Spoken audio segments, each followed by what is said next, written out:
Okay, magandang araw. Ang gagawin natin ngayon ay magpapalit tayo ng, valve stem core. 'Yan, kasi hiniram 'to ng isang kuya ko nung, last time.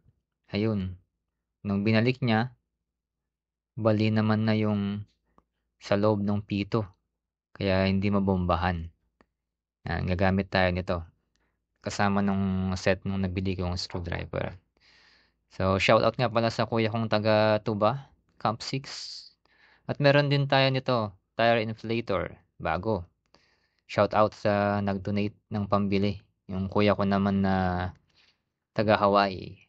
Hello Jacob, aloha, ayan.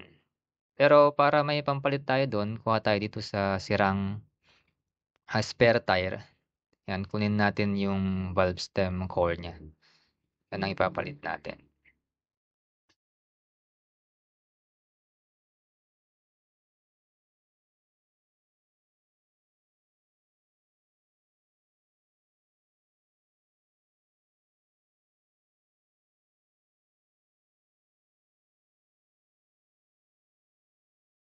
Ayan, natanggal na. Medyo good condition pa naman. Yan. Black yung kulay niya. Hindi kagaya ng mga bago ngayon na red. Mas matibay ito.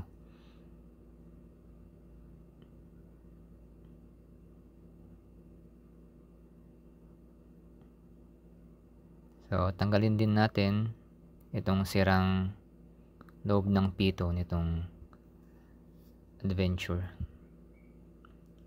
Yan, sinaksak ko na. Bago nyo pala gamitin ito, dapat naka-start yung sasakyan kasi malakas to sa battery.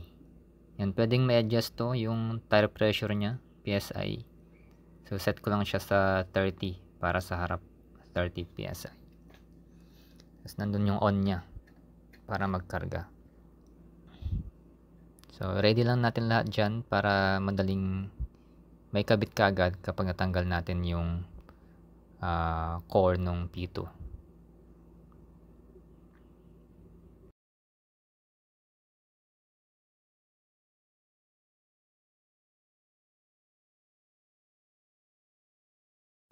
Ayan, talagang nabali.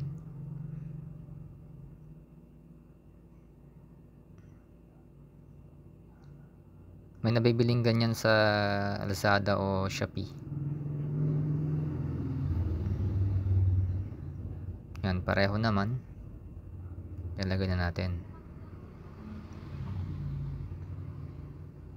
Yan, nilagay na.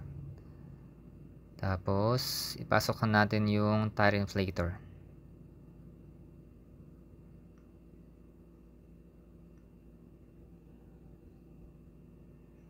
Nakaset ng 30 PSI. Tapos start. Unti-unti nang tataas yan. Hindi lang siya ganun kabilis kasi maliit lang itong tire inflator na to.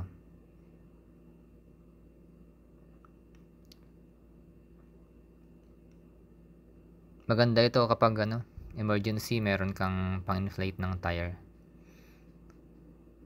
Tapos pwede siyang ma-check yung tire pressure niya. Yan. Yun. After 5 minutes, nakargahan na yan ng 30 PSI.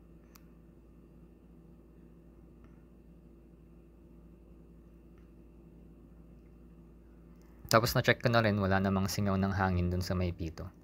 Ngayon, check natin kung accurate yung 30 PSI ng tire inflator. Gamit tayo ng manual, analog na tire pressure gauge. Yun, sakto naman. 30, accurate din. Tapos, bombahan na rin natin lahat ng tire nya.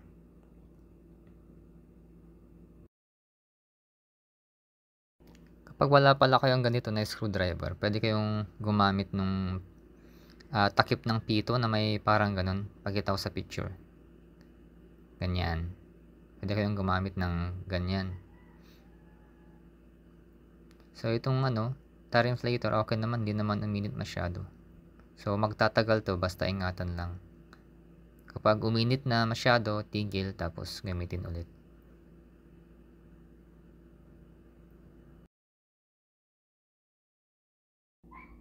Hindi ko na na-videohan, pero tong isang tire niya kanina, flat. Binubuhan ko lang gamit yung tire inflator. So, di ko alam kung anong sira nito. O anong may butas na naman. Last time, pinapatching ko na to mga 2 weeks ago. Pero luma na kasi to. Yan yung manufacturing date nyo. Nagawa nung week ng 30, 2018. So, para makita kung may butas, gamit tayo ng sabon na mabula.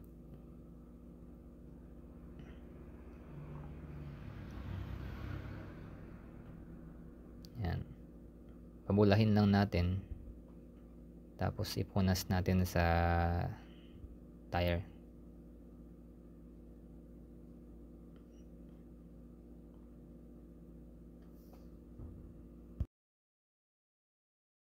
Ayan, may butas na naman. At parang dun din sa parehong butas nung nakaraan. Wala, kailangan ipunta to sa vulcanizing shop.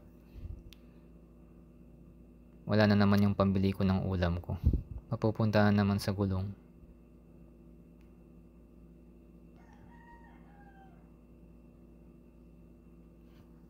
Sa vulcanizing shop. So, sabi nung nag-vulcanize, mali daw yung nilagay na patch. Kaya, hindi niya na-cover lahat nung crack nung butas sa paligid. Kaya naglagay siya ng mas malaking patch. Ayan, nakauwi na ako. Tapos, nakahingi pa ako ng pakalat-kalat dun na takip na mayroon siyang pamantanggal ng valve stem core. Ayan. So, thank you. Hanggang dito na lamang. Leia, pakipanood to ng 100 times para dumami ang views ko. Thank you.